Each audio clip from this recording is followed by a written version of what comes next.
You're watching the Battered Fans Network. The Herons are champs. Yeah. Roast out to Freedom Park, rocking pink and black. Official tissue in the 305, bounty full of greats. The Battered Fan with Chris and Dan dropping hot takes. Messi and the Herons start the season with a star on the crest. So 29 fan bases can cry, cause we the best. Sign homegrowns like Noah, Frey and Ruiz, replacing goats with greats. Yeah, Miles got the cheese and he called it. Freedom to dream was the backbone. From Lockhart to Miami, it feels good to be at home. Multiple times a week on YouTube and audio. Take the time to subscribe, like and share the show. So check and chat, grab your MLS cup and coming. No question about it, I'm ready to get a star again.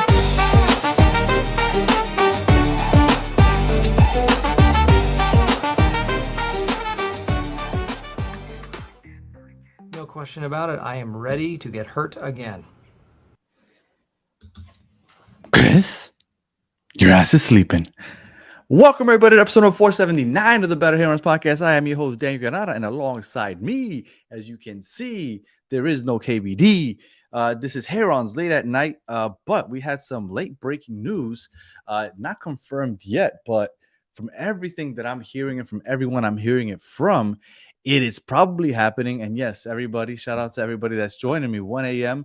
This is live at 1 a.m. We are going live because the Battered Herons are your place to go for all Inter Miami things. And you know how we do here. We get new news, we get new players, and we're not going to act like we know about the player. We can look up the stats, but who else better to tell us about those players than people that actually cover those players? And obviously, we have some news. Somebody coming from Monterrey. I'm not going to lie to you. I've said it a bunch of times. There's no way we're getting a DP player during this transfer window because I thought, well, we're going to get a big name, a big-time striker, maybe a Griezmann, maybe a Lewandowski. It would be in the summertime. I was not expecting anything DP-wise coming in the summer, and then that'll have its own trickle effect, right? Like a couple dominoes have to fall because if you're going to have a third DP, at the moment we have 4 U22s, so that means 1 or 2 have to go. So it's going to be interesting to see how that works out. I'm guessing Telasco Segovia or Aviles is probably going to have to find somewhere else, but we're not going to get into that. We want to talk about this new DP that supposedly might be coming. Again, everything I'm hearing, it sounds like it's happening, and training camp starts in a couple of hours, right? They report for physicals today. So without further ado, let me bring on Eddy from Los Rayos. What's going on, Eddy? How are you doing, sir? Good, man. It's been a while since I've talked to you. You know, you slid into my DMs at I was like, hey, you texted or you sent me a message like, hey, what's going on? Like, it was like, here's the Mexican media, what they're saying, and then finally, you got Medelo to kind of give you that like stamp of approval, and then you were like, let's go. That's all you need. Yeah. Once Medelo tweeted it out, you're like, okay, that's it. Let's go. Yeah, man. You just needed that one more confirmation, and I've heard it from a couple of other people. So it sounds like it might be happening. And I don't know if anybody's noticed, but I am 3.5 minutes into the episode, and I'm yet to say his name because I didn't want to mispronounce it. So I wanted to give Eddy the chance to say his name, Germán. And how do you pronounce his last name? Berterame. I mean, if you want to go with the Spanish, if you want to go Berterame. Germán Berterame. Now, for those that don't know, born in Argentina, Mexican national, plays for the Mexican national team. So obviously we brought you on because we don't know. I'm not going to lie and tell you that I have any idea what to expect from this guy. Apparently 15 mil buyout is what the first rumor was. Then I heard 20 mil. I'm not sure where that number is going to land. Yeah, it's probably going to be, if they get it done, it's probably going to be anywhere between 15 and 20 mil. It's probably going to be somewhere in between. So the number is probably somewhere in between. Before we talk about the specifics about Berterame, would you say that that's too much for him? I mean, he's a goal scorer. I mean, goals are the most, those are the most valuable thing in football. And he's we haven't won titles, but it's not because of him. But the guy's produced goals. I mean, you guys saw him a couple years ago when he scored that banger against Inter Miami in the second leg against, in CONCACAF, where he scores from outside the box. The guy just scores goals, and that's all you can ask from a position as a number 9. But yeah, I think he is. I think that's proper. I think 15 million would be proper. I think if you were to go anything above that, if you're to if I'm removing my hat as a fan, I Mhm. think it would be a little bit too much. I know we sold Deosa for that price tag to Real Betis after the Club World Cup. So I think those are especially how valuable he is to the team. I think he's worth it. And then he scored goal. He scored a lot of goals against MLS teams. Like you've seen Leagues Cup, the guy feasts on MLS defending. So if you're taking that into account, I think that's for me it's worth the price. I would say 15 million is worth it. I'm looking at his Liga MX stats over the last 2 seasons. Last year, or 24-25, he played 28 matches, 13 goals, no assists. And then this season, 10 goals, 3 assists in 19 matches. Now, we're used to, over the last couple of seasons, Luis Suarez, he wasn't finishing much, but we did like what he gave us as far as creativity. Like he always had double-digit assists. He creates for others.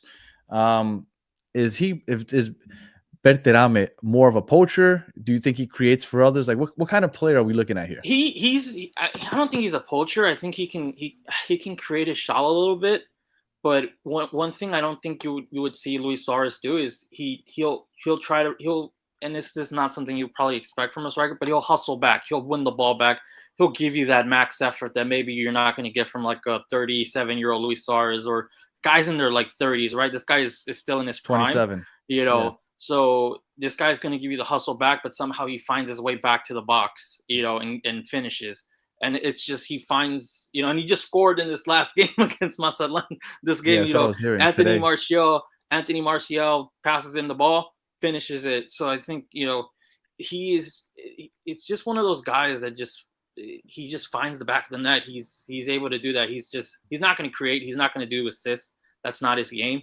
His game is just, hustle, win the ball back, get back to the box and finish the play, or, finish whatever. But that's just been, it's kind of basic. It's nothing flashy.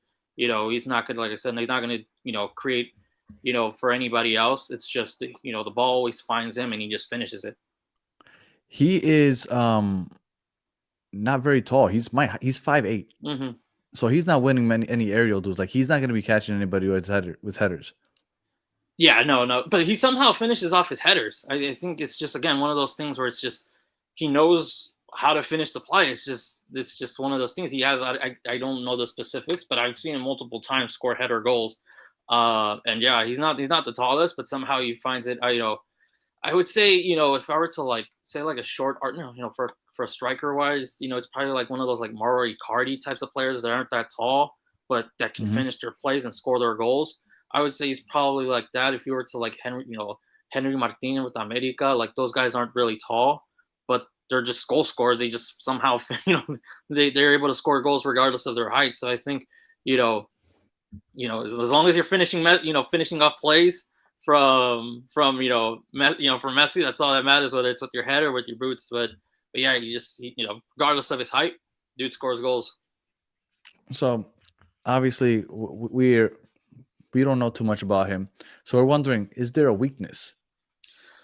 I wouldn't, not in his physical game, obviously, if you want to say his height, but one of the criticisms that I've had, but he kind of started, he's always scored in playoff matches and the matches, but he didn't score in the final against America. He didn't score in our elimination against Vancouver, but against America, when everybody thought America was going to win just like a couple months ago, he scores the game winner, and he scores against Toluca. So he kind of started slowly, kind of consistently appearing in these big time matches that you expect your highest paid players to come up, and so he's kind of slowly that was my issue with him, but slowly he started to appear in those games. But I would say he hasn't scored in a final, or he hasn't scored in a CONCACAF or against Vancouver last year. So I think that would be my biggest concern if I were you guys. It's can he score in those finals? But again, he's only had 2 games in a final against America, but again, if he's going to play with Messi, I'm pretty sure he's going to get his chances. It's all about finishing him. So Absolutely. that would be like my only like biggest concern if he can like find, like I'm talking about final, like he's appeared in playoff games. It's like he's a player, like he's shown up for those. But I mean, again, it's just a 2-game sample size. He hasn't scored in a final yet. So that would be like my only biggest concern is like how does he perform in like those final matches, because he's only had 2 games and hasn't appeared on the score sheet. But playoff games, he's appeared. In the chat, if you have any questions, write them down now. We'll try to see if Eddy can answer some. I do have a question though. Now this is Germán Berterame right here on my side. Is this silly thing he's doing here like his signature celebration? Yeah, he'll do. Is he throwing up to you, or what's he doing? No, he's just throwing up half the. Well, now it's gonna be the you. He's gonna tell him, but he usually celebrates like that. That's his signature celebration. Okay. So, but yeah, he always that's pretty much that's our only like consistent goal scorer. So you guys are taking like if it happens, which I think it's gonna happen. Metal's not going to tweet out something like that, and like I said, it just seems like it's between $5 million that it's easy for us to say it's $5 million because it's not our money, but it does seem like things are trending, and the player wants to go. Like if I don't think we threw that out there, the player doesn't want to go, and in the game against Barcelona that happened today. Well, for me, it's on the Pacific time. It kind of seemed like he was kind of saying goodbye to everybody, like the way he was hugging some people. And yeah, it was just, that's his signature celebration. This guy is not confirmed. It sounds from all the reporting over the last hour that it's happening. I've heard from some people that it's happening, but it is not confirmed. Things could go awry and maybe it doesn't happen. But everything that I'm hearing and all the reports are saying, looks like it's happening. Now, let me see. Some people asked a couple questions. Let me see if I could find some. Does he have a nickname? I get it. Our club likes to give players nicknames. I really don't call them any nickname. Like the club likes to call him again, it's in Spanish, so sorry for anybody that doesn't speak Spanish. No, a lot of Spanish speakers that watch our show. El Inventor, which is the inventor or whatever. But that's the club saying. I just prefer to him as Berterame. But and I kind of want to ask you a question. I don't know if your chat wants to say this, but obviously, like you said, he's getting called up to the Mexican national team, but he hasn't played any official games. They've all been friendlies. He hasn't been called up to like Nations League. Oh, really? Gold Cup. So technically, he didn't get called up for the Gold Cup. So technically, he is. That's not a good thing. He on paper, paperwork, he's Mexican citizen, but if you're going by like FIFA standards, he's still Argentinian. And I just wanted to ask you guys, no way, he's how playing for the Argentine national team. Because to me, it's like he has to choose. Does he want to wait out and see if he gets that call up to play the World Cup, or do you take the sure thing and be like, I want to play with Messi because Messi's calling me? So I wanted to ask you, like, how, like, and you've gone through it like the last couple of years, like how big is like that aura of like, hey, I want to play with Messi? Like when that phone comes and it's like, hey, Inter Miami's calling me. How often do you get a player say, you know what, no thanks, but no thanks? Like since you guys have been covering this team, how often? Because one of the reports says, from Medlo, it's like there's still the $5 million gap, but the player wants to go. And there's some reports that from the Mexican media that Monterrey will try to convince him. How often have you guys kind of run into like, hey, the player wants, the player wants to go, and how often, like when the player wants to go and Miami wants him, how often does like that deal most of the time happen? Because this is the first time that it deals with such large amount of money. This is unique because we haven't had it. Usually happens with the younger players, the U22s that we can sign, and they all want to come. We had it happen with goalie of the year here in the MLS last year, Dane St. Clair. He turned down more money from his home team in Minnesota that he came up with to come down here and play with us for less money because he wants to play with Messi. Like, this is something that we've been seeing going on and on. The defensive player of the year, Tristan Blackman, that played for Vancouver, there's still rumors that he's coming. and everybody assumes that because everybody wants to play. I think it's Messi, obviously, and I also think that when you want to be a global star in playing in North America, whether it be Liga MX or here, I think there's one team right now that has I would the even world's consider South eye. America. I would even consider South America, like outside Nah, of South. Brazil. I would like outside of Brazil. There's really Yeah, but I would say just because. I think the Like, scouts in Europe still have their eyes on South America in a oh certain no way no no! where I mean you can like still right. like you said, a But I'm global talking about if you're in North America, like there's one team that everybody's watching. Now, whether they take you seriously because you're in the MLS or not, it's another story. But like everybody in the world, because of Messi, is watching this team, and I think that all the eyes in North America like go here. So I think players know that, like, hey, we're gonna be televised everywhere. So let me go show my skills. Like if this guy comes over here and completely balls out next to Messi for the next 6 months, I don't think he makes the Argentina national team. But I think Mexico might be their interest might be peaked, and maybe he'll get called up. I think. And that's where like I feel like he's at. It's like, do I take the sure thing and play with Messi, which anybody would do, or because like I said, he hasn't been called up for an official game for the Mexican national team, do I take the gamble of waiting out for a World Cup? Or like I said, do I take the sure thing? It's like, because I'm assuming the Messi train only passes once, right? Like Messi's only going to give you, or Inter Miami is only going to give you like one call, and if it passes, it's like, do I miss my chance? I'm surprised that they went this route. I really thought that they were going to hold off for a striker in the summer. I thought they were going to get like a Lewandowski, a Griezmann, somebody. I'm really surprised that this is the route that they ended up going. I have one more question. Is he fast? He's pretty, because he tends to hustle back and try to win the ball. Like he'll track back, he'll hustle back, he'll give you a defensive effort. So he's not going to be.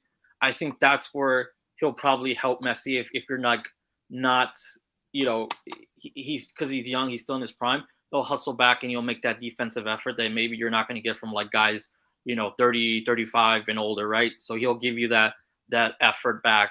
But yeah, I would also, just one thing I would caution.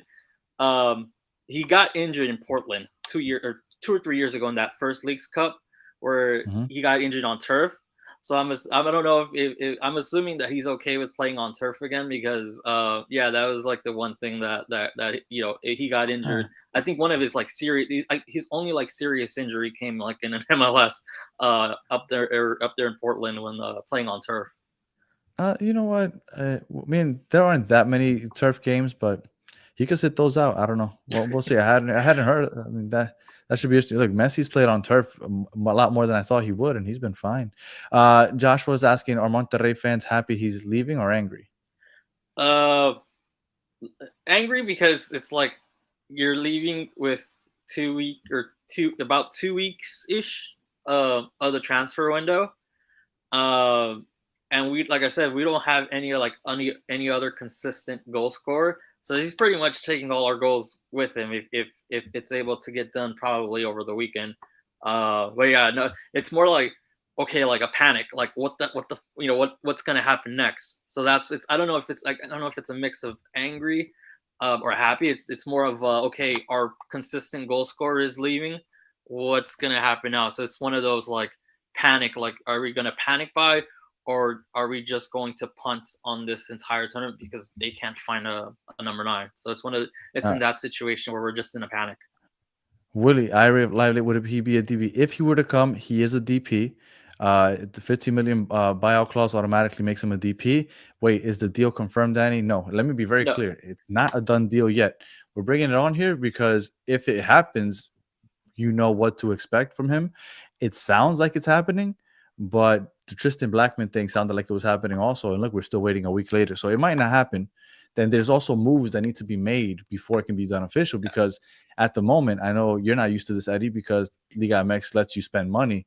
But here, if you have 4 U22 players, which is a specific designation so that you can spend more money on those players, then you can only have 2 DPs, which is the senior players that get paid a lot of money. At the moment, we have 4 U22s and 2 DPs. We're allowed to have 3 DPs, but then you can only have 3 U22. So we have to get rid of one of the young players. So even if this is going to happen, I would assume that they need to make some other moves before they can officially open up that roster spot.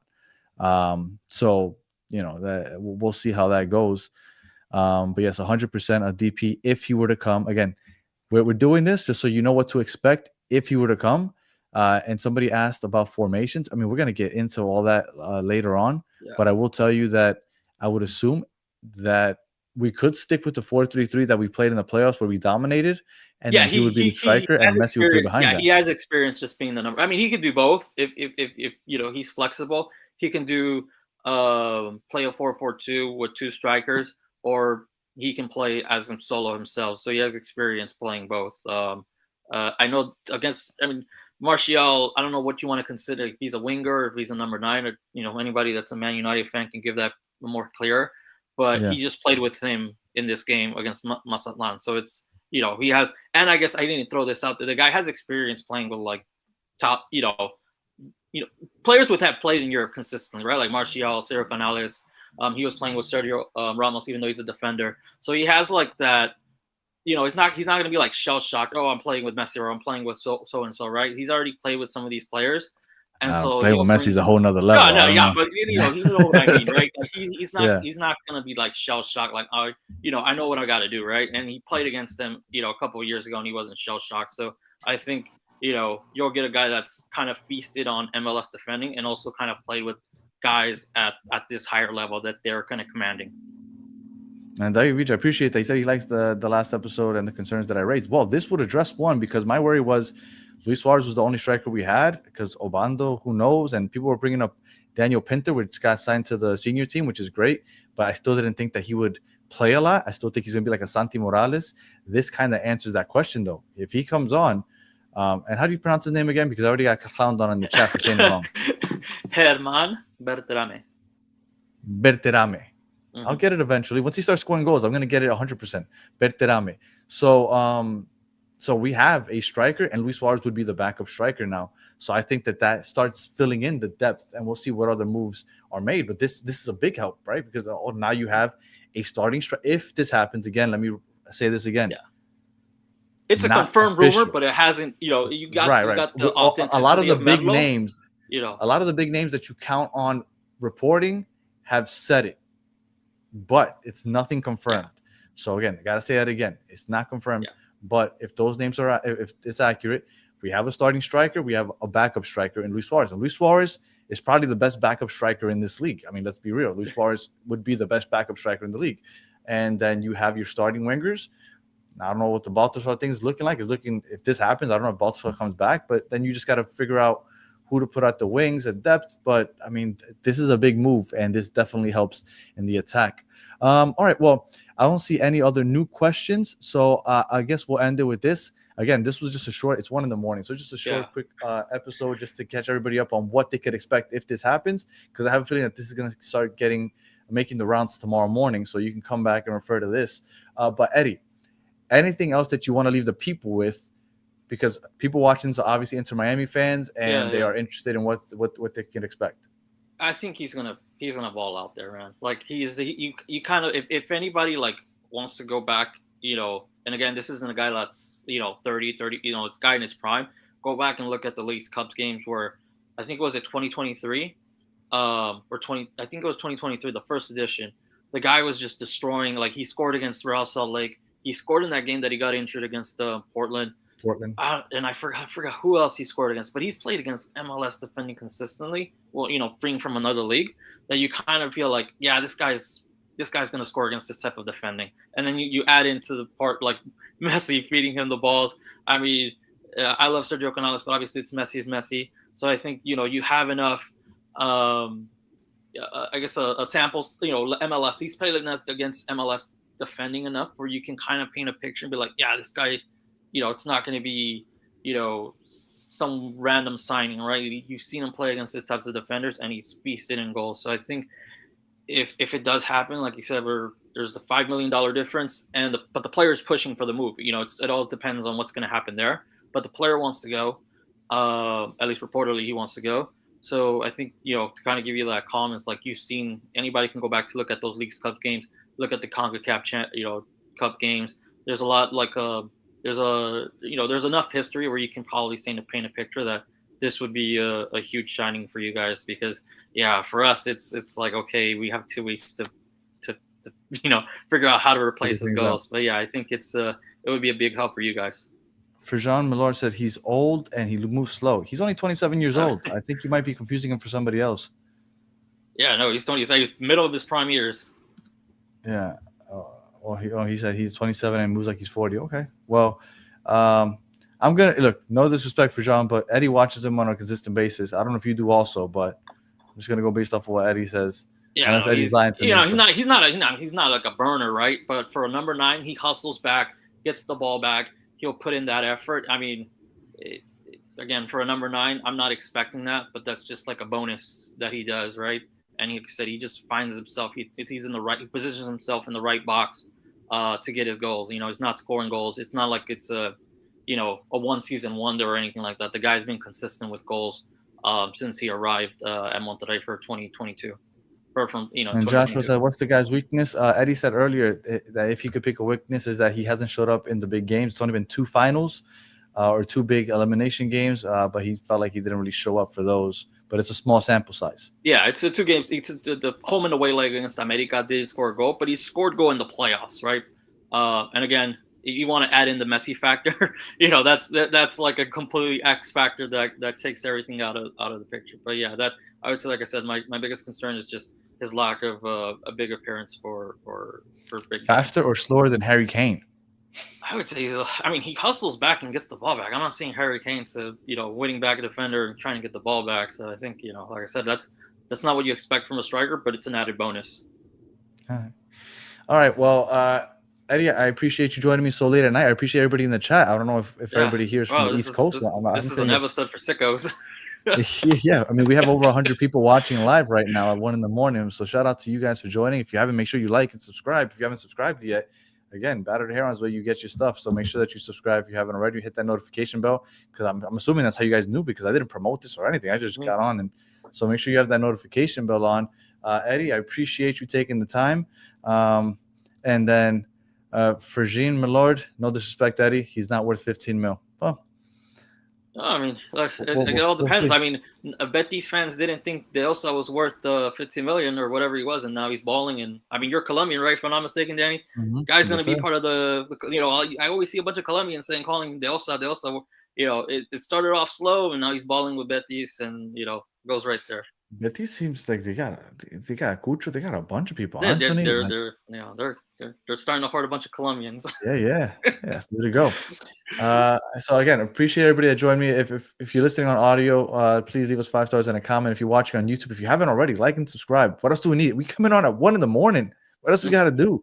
So come out in the morning too. I've heard some of their podcasts where you do it in the morning, no matter what time of day. You always 5 in the morning. We were on at 6 in the morning with somebody from Scotland, but I was on the MLS show, because we do an MLS show also. Yeah. We do it with somebody from Scotland talking about Nancy. So, but again, we're hustling. Appreciate everybody, especially the ones that joined live. That's amazing. You guys are awesome, and we'll be back to talk a little more detail. Hopefully, by the time we come back, it's official, and we could really talk about the formation and everything. It should be a fun show next time we come on, which will probably be Monday night. So appreciate everybody, and until the next one, have a good one.